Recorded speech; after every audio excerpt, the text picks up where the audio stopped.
Assalamu alaikum and welcome to The Why Teacher. In today's episode, I want to talk to you about something that we call creative struggle.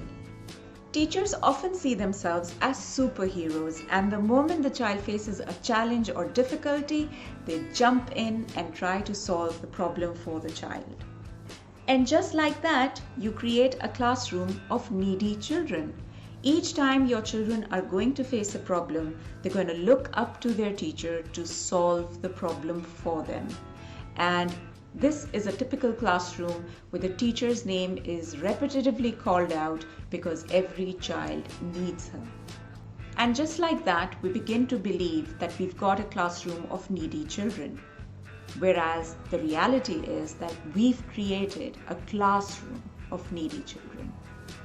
When we talk about self-efficacy and children's faith in their abilities to achieve their goals or to face challenges, it comes from what we call creative struggle. The word struggle itself indicates that the child is facing a difficulty or is in a place where he desperately or she desperately needs help.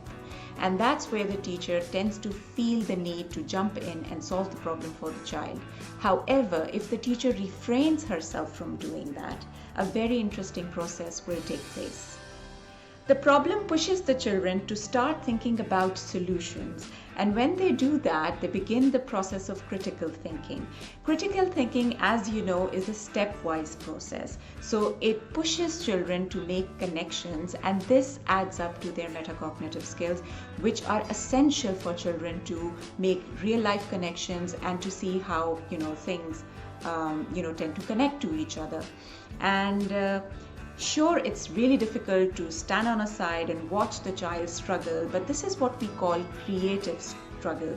The word creative is attached to it because this is going to push children to find innovative solutions, to come up with ideas that are going to help them solve the problem.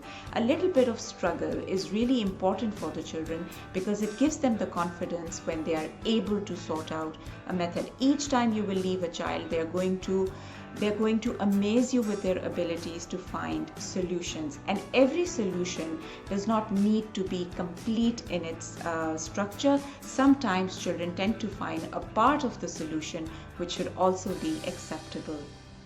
To help you understand the relevance and importance of creative struggle, I'd like to share with you, an experience from my teaching years.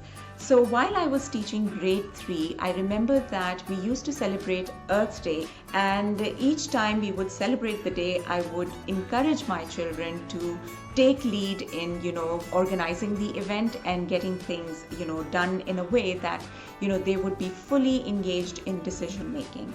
So it was very interesting to see how children would decide on what kind of recyclable materials would be needed for the stations, what kind of activities would interest the children who would be visiting their stations, and as a result, children would be all set for the day.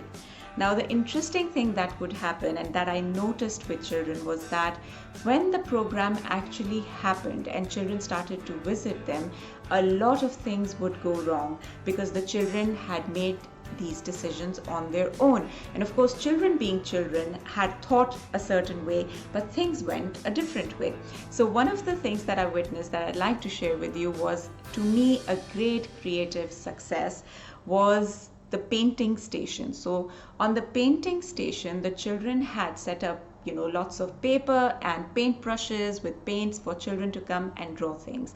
Now they had thought in their mind that at a time we would have probably 6 kids visiting our station, and likewise they arranged for a certain number of paint brushes at the station. But it so happened that some children took longer to paint and others joined in, and eventually it so happened that they ran out of paintbrushes. Now I stood on a side and was watching this, and of course the teacher in me was wanting to run and just provide them with everything that they needed, but I wanted to wait and see. And the solution that they found for the problem after a little bit of hassle and struggle was that we're going to do finger painting today. And so they encouraged all children to sit down, they squeezed the tubes for the paints, and children started to paint using their fingers. And so a very creative solution was an outcome of a little bit of struggle on part of the children. Had I jumped in and helped them out, they would have never gone that path to critical thinking. So in a lot of ways, creative struggle is what gave them the confidence about managing things and understanding that things don't go the way you plan them, and if they don't, then you have to take charge and responsibility for that. And so in short, you are superheroes, but you have to control that instinct to jump in each time and solve the problem for your children, because you want to encourage creative struggle.